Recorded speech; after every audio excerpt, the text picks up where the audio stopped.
Baik, Assalamualaikum warahmatullahi wabarakatuh semuanya. Ya, ini adalah bagian kedua dari perkuliahan kita, anatomi fisiologi kardiovaskuler. Pasti saya harap dan pasti mudah-mudahan Anda semuanya sudah bisa atau mengerti mengenai anatomi tentang sistem kardiovaskuler ya. Jadi ini adalah lanjutannya. Sebelum kita berlanjut, Bu Nini mau mereview lagi pelajaran yang sebelumnya ya, tentang ini dia. Alurnya bagaimana sih, Bu?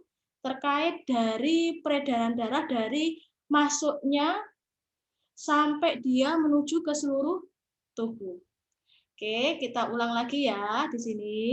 Vena cava superior, vena cava inferior masuk ke dalam atrium kanan, kemudian melalui katup tricuspidalis menuju ke mana? Menuju ke ventrikel kanan, ya kan? Ini atrium kanan, kemudian ini adalah ventrikel kanan.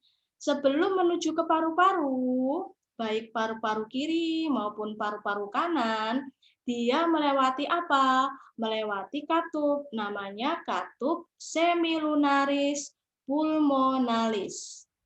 Kemudian menuju ke arteri bagian kanan dan bagian kiri, bagian kanan dan bagian kiri, pulmonalis, ya, kemudian ke dalam paru-paru kanan dan bagian paru-paru, bagian kanan dan bagian paru-paru kiri, kemudian melakukan difusi, setelah itu oksigen kaya akan di darah, gitu ya. Setelah itu menuju ke mana? Menuju ke vena pulmonalis. Kaya akan apa? Oksigen. Setelah itu menuju ke atrium bagian kiri. Atrium bagian kiri, sebelum masuk ke dalam ventrikel bagian kiri, dia ada namanya katup mitral atau bicuspidalis. Lebih tebal mana antara yang kiri sama yang kanan? Yang kanan sama yang kiri, mana yo? Kanan atau kiri? Lebih tebal yang kiri, karena dia berfungsi untuk memompa ke seluruh tubuh.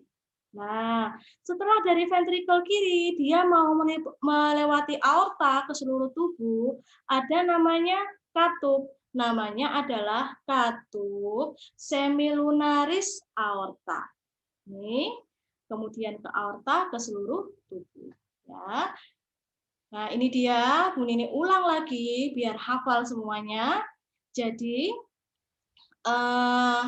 di sini kita lihat vena cava inferior itu bisa berasal dari hati.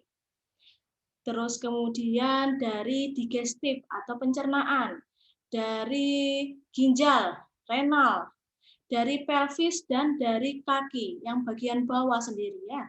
Kemudian yang bagian atas itu apa, Bu? Bagian atas adalah kepala. Kemudian otak, leher yang ada di sini semua. Kemudian lengan. Kemudian masuk ke dalam vena cava superior, masuk ke dalam atrium bagian kanan, kemudian ventrikel bagian kanan, kemudian ke paru-paru, paru-paru, kemudian ke atrium bagian kiri, kemudian ventrikel bagian kiri, kemudian baru ke aorta, ke seluruh tubuh, bagian atas maupun bagian bawah.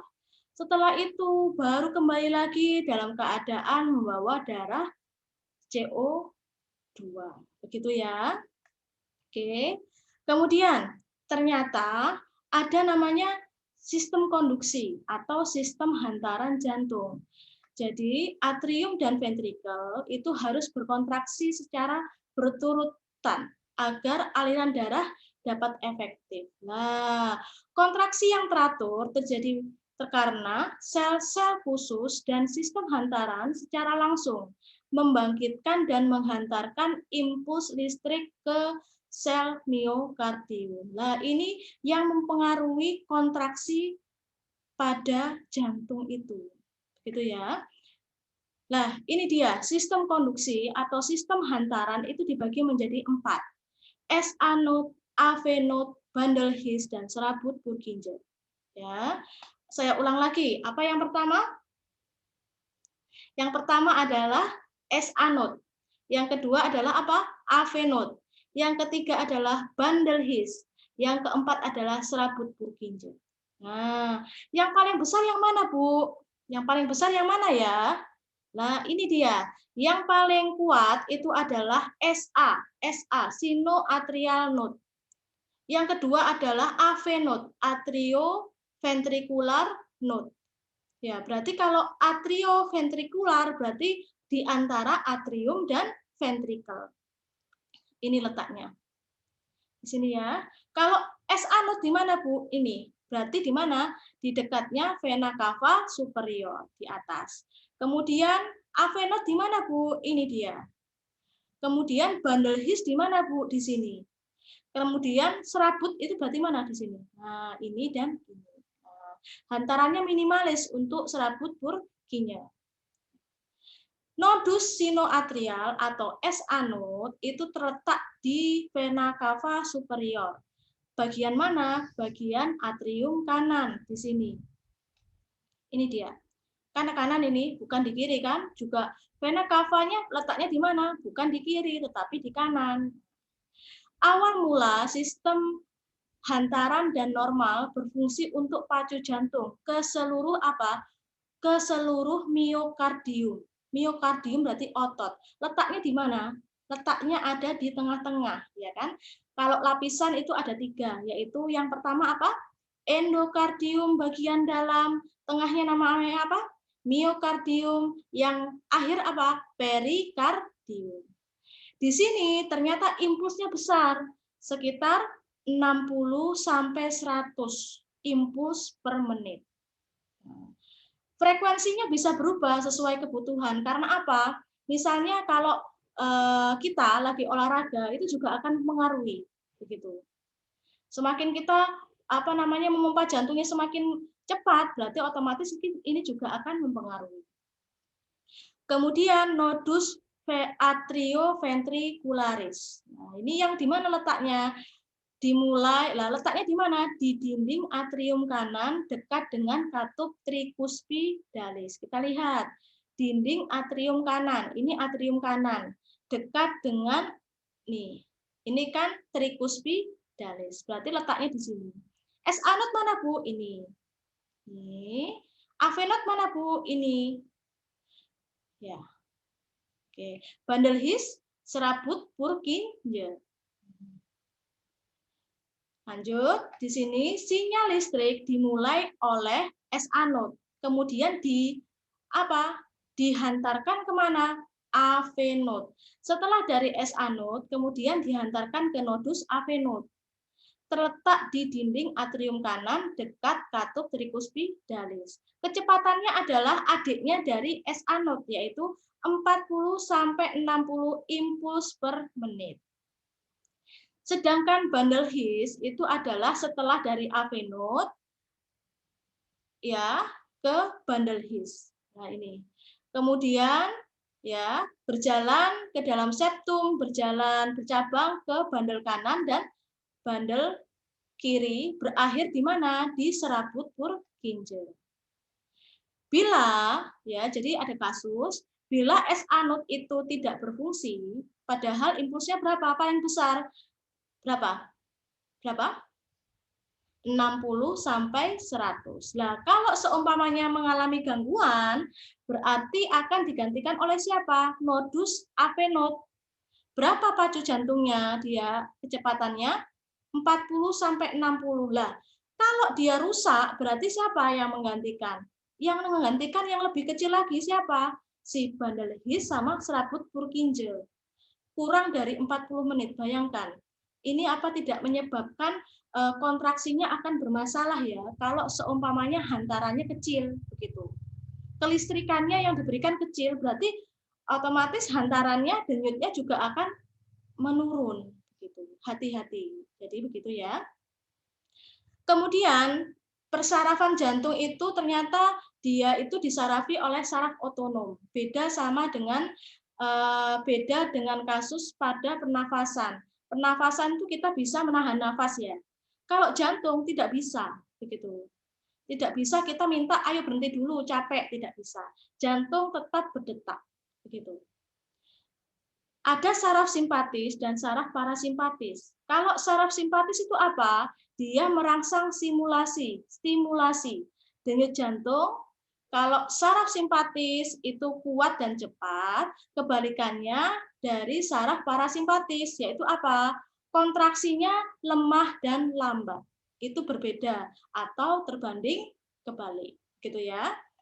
Simpatis apa? Kuat dan cepat. Parasimpatis apa? Lemah dan lambat. Sistem konduksi ada berapa? 4. Kita ulang lagi. Yang pertama adalah SA node. Kecepatannya berapa? 60 sampai 100. Yang kedua adalah AV node. Kecepatannya berapa? 60 sampai 40. Bundle His dan serabut Purkinje. Kalau bundle His berarti kurang dari 40. Yang ini lebih minimal lagi. Letaknya di mana? Letaknya dekat dengan atrium kanan pada vena cava superior. Kalau AV node di mana? Di dekatnya atrium kanan, letaknya dekat dengan katup tricuspidalis. Saya tanya lagi, saraf otonom, jadi dia dipersarafin ya, sarafnya ada saraf simpatis dan saraf parasimpatis. Kalau simpatis itu dia kuat, saraf simpatis kuat, parasimpatis justru melemahkan. Jadi lebih berkebalikan. Lanjut ya. Oke. Terus bagaimana Bu? Apa namanya? Kalau jantung itu bekerja secara baik, kalau bekerja secara baik berarti dia harus berfungsi dengan baik. Ciri-cirinya apa? Katupnya berfungsi dengan baik. Maksudnya apa? Ketika dia harus menutup secara total. Kalau membuka, berarti membukanya juga secara total, begitu. Tidak boleh ketika membuka dia hanya menutup. Berarti apa? Penuhnya nanti akan tidak bisa masuk ke dalam, misalnya di atrium, tutup, gini, seharusnya membuka. Berarti otomatis tidak bisa mengisi ke dalam ventricle. Nah, itu juga bermasalah. Yang kedua adalah pengisian darah, atrium, dan ventricle itu juga harus optimal. Itu mempengaruhi. Yang ketiga adalah kuatnya kontraksi yang optimal. Jadi optimal ya, tidak boleh terlalu cepat, tidak boleh terlalu lambat. Itu. Kontraksinya, dipompanya itu secara optimal. Jadi bisa melalui seluruh tubuh, bisa menyalurkan dari ventrikel kanan ke sebelah paru-paru, itu ya. Kemudian kontraksi kuat ketika memompa dari atrium kanan menuju ke ventrikel kanan, gitu. Namanya adalah kontraksi kuat, tapi optimal. Tidak boleh lambat, tidak boleh cepat, terlalu cepat. Kemudian frekuensi jantung itu normal, ya. Denyut jantung normalnya adalah 60 sampai 100 kali per menit, gitu ya. Kontraksi atrium dan ventrikel itu bergantian secara sinergis, begitu ya. Jadi tidak boleh saling bertabrakan. Nah, itu merupakan syarat pompa jantung yang baik. Lanjut. Nah, seringkali Anda bertanya, pernah enggak Anda melakukan atau pernah diperiksa tekanan darah? Ada yang tinggi, ada yang rendah. 120/80, Bu. Milimeter Hg. Apa itu? 120 itu adalah sistol. 80 itu adalah diastol. Nah, sistol itu adalah periode kontraksi. Sedangkan diastol itu adalah periode relaksasi. Ini dulu ya, kita lihat di sini. Ini adalah diastol. Tadi apa? Diastol itu adalah periode relaksasi. Relaksasi apa maksudnya? Mengisi. Nah, dari atrium kanan, atrium kiri itu mengisi kemana?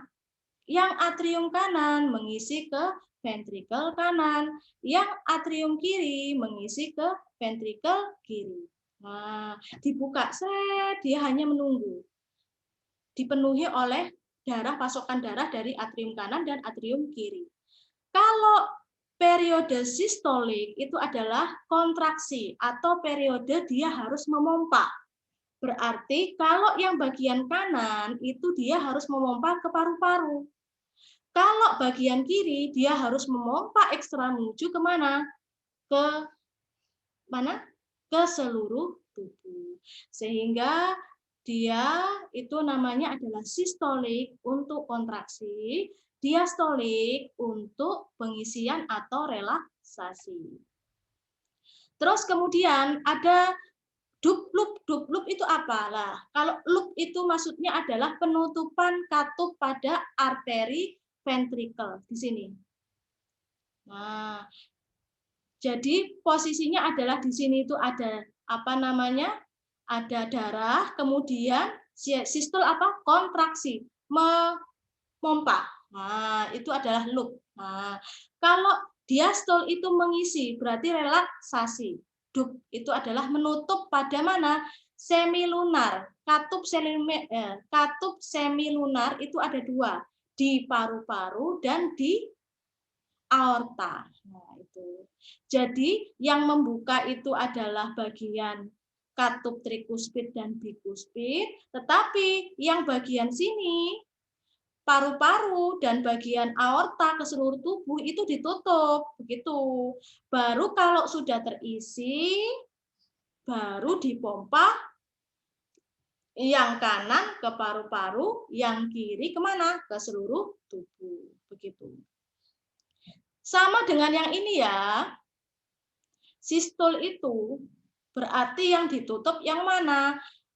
Ventrikel apa? Katupnya adalah katup trikuspid dan katup bikuspid yang tertutup begitu. Kalau diastol adalah mengisi. Sistol adalah apa namanya? Kontraksi, memompa. Oke. Baik, terima kasih. Di sini kita mau melihat dulu video ya. Kita lihat video dulu di sini. Jadi untuk praktikumnya itu sama dengan yang tadi. Yang gambaran ini.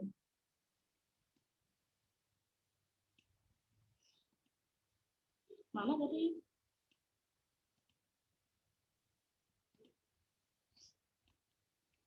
Nah, ini dia. Sama dengan yang ini ya. Praktikumnya kalau Anda sudah bisa, itu termasuk praktikum. Letak-letaknya di mana? Ini adalah vena cava superior, vena cava inferior, atrium kanan, ventrikel kanan, trikuspid, katup semilunaris. Nah, itu termasuk praktikum. Sudah kami jelaskan di awal. Oke, sekarang kita lanjut ke video.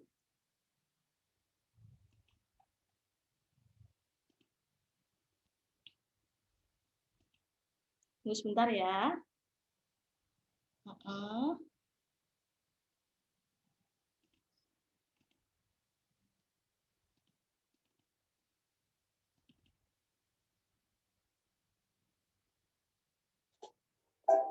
Halo teman-teman, selamat datang di channel Wisapedia. Tentang sistem peredaran darah.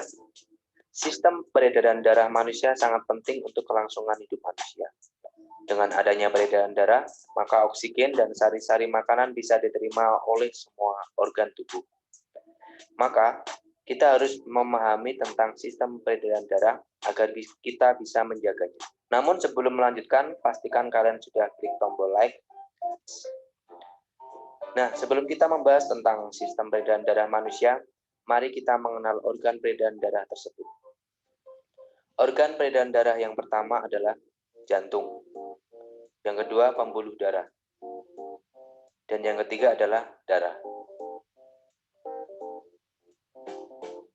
Jantung manusia terletak di dalam dada sebelah kiri. Jantung berfungsi untuk memompa darah ke seluruh tubuh. Dan jantung berukuran sama seperti kepalan tangan masing-masing pemiliknya. Bentuk jantung seperti pada gambar, dan jika jantung kita potong, penampakannya akan seperti berikut. Jantung terdiri atas 4 ruang. Dan 4 ruangan apa aja? Yang pertama adalah atrium kanan, atrium kiri, ventrikel kanan, dan ventrikel kiri. Ayo lanjut lagi. untuk memudahkan mempelajari tentang ruang jantung, maka penampakan jantung kita ubah menjadi seperti berikut. Dan masing-masing ruang jantung seperti pada gambar. Nah, mari kita bahas tentang masing-masing ruang jantung secara lebih detail. Yang pertama, serambi kiri. Yang kedua, serambi kanan. Yang ketiga, bilik kiri. Dan yang keempat, bilik kanan.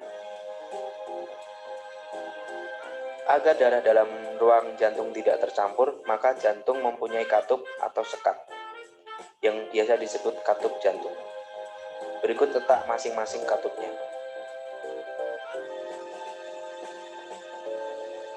Selanjutnya, mari kita bahas tentang cara kerja jantung. Fungsi jantung adalah untuk memompa darah. Jantung mengalami proses relaksasi atau diastol,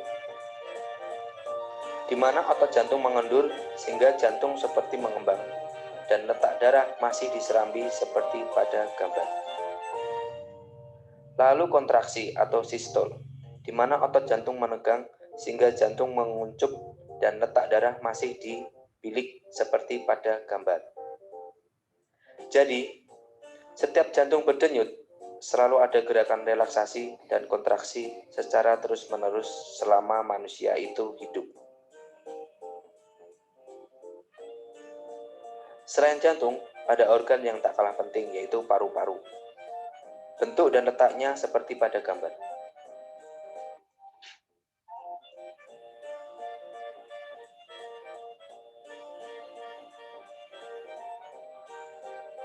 Nah, berikutnya kita akan belajar tentang jenis pembuluh darah.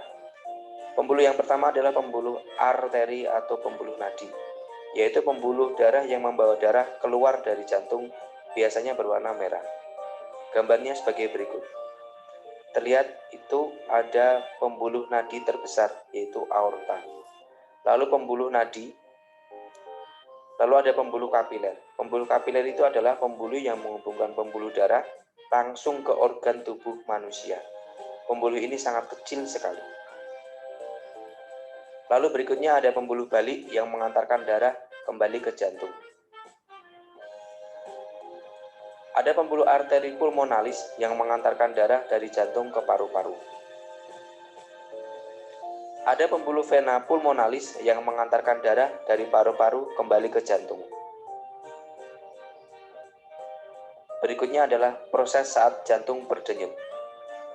Seperti yang sudah dijelaskan di awal, jantung berfungsi memompa darah ke seluruh tubuh. Maka beginilah cara kerjanya. Saat relaksasi, bentuk jantung mengembang dan darah masih di dalam serambi kanan dan serambi kiri. Katup terbuka, lalu darah menuju bilik. Saat berkontraksi, bentuk jantung menguncup dan darah mulai dipompa keluar dari jantung menuju pembuluh darah, ke paru-paru dan ke seluruh tubuh. Lalu kembali ke jantung lagi. Proses tersebut secara terus-menerus terjadi setiap jantung berdenyut. Proses peredaran darah. Darah di serambi kiri menuju ke bilik kiri, lalu menuju ke pembuluh darah. Berkumpul sementara di aorta, lalu ke seluruh tubuh melalui pembuluh nadi atau arteri. Setelah itu mengalir melalui pembuluh balik atau vena menuju serambi kanan, dan lanjut ke bilik kanan. Lalu menuju ke arteri pulmonalis. Di paru-paru mengalami pernafasan, lalu menuju vena pulmonalis. Proses tersebut terjadi secara terus-menerus setiap jantung berdenyut. Penjelasan tentang warna darah. Jika darah berwarna merah, maka darah tersebut banyak mengandung oksigen atau O2 dan sari-sari makanan. Jika darah berwarna biru, maka darah tersebut banyak mengandung karbon dioksida atau CO2. Berikut penjelasan tentang warna darah pada peredaran darah. Saat darah menuju paru-paru, darah masih berwarna biru sehingga banyak mengandung karbon dioksida atau CO2. Tetapi saat kita bernafas, kita menghirup O2 atau oksigen.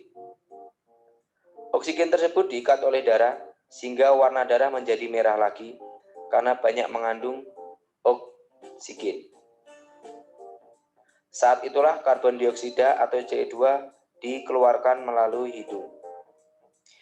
Di saat yang bersamaan, saat darah menuju ke seluruh tubuh, kecuali ke paru-paru, darah masih berwarna merah karena banyak mengandung oksigen. Tetapi setelah oksigen dan sari-sari makanan dipakai oleh tubuh, darah banyak mengandung karbon dioksida atau CO2 dan akhirnya berwarna biru.